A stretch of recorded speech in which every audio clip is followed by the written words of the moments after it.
मेरे प्यारे बच्चे, आज मैं आप लोगों को आधुनिक भारत का पेज नंबर 12, 13, 14 पढ़ा रहा हूँ।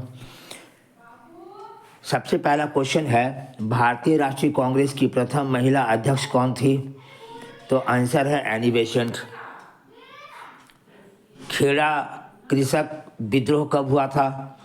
तो आंसर है 1918 ईस्वी में। इस बार खेड़ा के जो कृषक हैं वे कर देने से इनकार कर दिए थे क्योंकि वहाँ सूखा पड़ गया था और अनाज अच्छा नहीं हुआ था, जबकि अंग्रेज ज़बरदस्ती जो है कर वसूल कर रहे थे। लेकिन इस आंदोलन को जो है गांधी जी का सहयोग मिला और सरकार को झुकना पड़ा। प्रस्तावना में पंथ निरपेक्ष, समाजवादी एवं अखंडता शब्द कब जोड़ा गया? तो आंसर है 42वें संविधान संशोधन के तहत 1976 में। इसी बार इंदिरा गांधी ने प्रस्तावना में ये तीनों शब्द जोड़े। धन प्रवाह का सिद्धांत किसने दिया?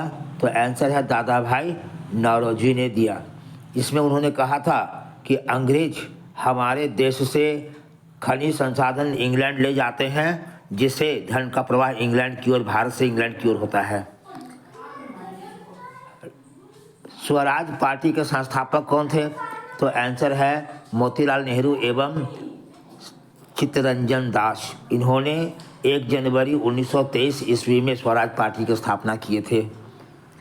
भारतीय संविधान का पिता किन्हें कहा गया है? तो भारतीय संविधान का पिता हैं अंबेडकर साहब। गांधी जी का जन्म कब हुआ था? आंसर है 1869 में 2 अक्टूबर को पोरबंदर में। संविधान लागू हुआ था कब? तो आंसर है 26 जनवरी 1950 को। यही कारण है कि इस दिन भारत गणतंत्र बना और इस दिन हमारे राष्ट्रपति के द्वारा भारत का झंडा फहराया जाता है। 1857 के विद्रोह के समय भारत के गवर्नर जनरल कौन थे? तो आंसर है लॉर्ड कैनिंग। इन्हीं के समय 1857 का विद्रोह हुआ था। कौन महिला संविधान सभा की सदस्य नहीं थी? तो आंसर है इंदिरा गांधी। बाकी तीनों थी, सरोजिनी नायडू, हंसा मेहता, दुर्गाबाई, ये सभी संविधान सभा के सदस्य थीं। इंदिरा गांधी नहीं थी। संविधान सभा का गठन कब हुआ था? तो आंसर है 1946 में। करो या मरो का नारा किसने दिया? तो करो मरो का नारा जो है गांधी जी द्वारा दिया गया था भारत छोड़ो आंदोलन के तहत, जिसमें उन्होंने कहा था कि या तो हम आज़ादी ग्रहण कर लेंगे या भारत माता की गोद में सदा के लिए सो जाएंगे। यह करो या मरो 1942 में चलाया गया था। चंपारण सत्याग्रह का संबंध किस राज्य से है? तो आंसर है बिहार से। बिहार में ही चंपारण है जहां नील की खेती के लिए आंदोलन चलाया गया था और गांधी जी के चलते ही किसानों को नील की खेती से मुक्ति मिली थी।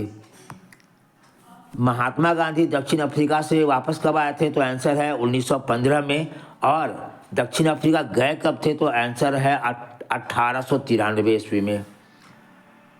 अल गुलान विद्रोह के नेता कौन थे? तो आंसर है बिरसा मुंडा।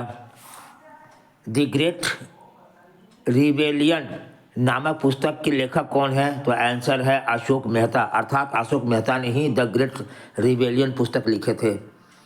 3 कठिया पद्धति जुड़ी हुई है तो नील की खेती से।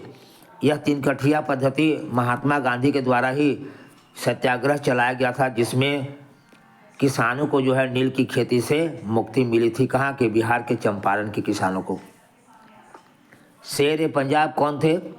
तो आंसर है लाला लाजपत राय को शेर पंजाब कहा जाता है। पाकिस्तान शब्द के जन्मदाता कौन थे? तो आंसर है चौधरी रहमत अली। इन्होंने ही पाकिस्तान शब्द दिए थे। लौह पुरुष के नाम से कौन जाने जाते हैं? तो आंसर है सरदार पटेल। कितने गोलमेज सम्मेलन हुए थे? तो आंसर है गोलमेज सम्मेलन 3 हुए थे और ये सारे सम्मेलन लंदन में हुए थे। पहला गोलमेज सम्मेलन 1930 में हुआ था, दूसरा गोलमेज सम्मेलन 1931 में हुआ था और तीसरा गोलमेज सम्मेलन 1932 में हुआ था। इस गोलमेज सम्मेलन में केवल दूसरे गोलमेज सम्मेलन में भाग लेने के लिए महात्मा गांधी लंदन गए थे। संविधान सभा के संवैधानिक सलाहकार कौन थे? तो आंसर है B.N. राव। ये इन्हीं को जो है सलाहकार बनाया गया था। गुरुदेव की उपाधि किसे दी गई थी? तो आंसर है रविन्द्रनाथ टैगोर को गुरुदेव कहा जाता है। द्वितीय विश्व युद्ध कब समाप्त हुआ था?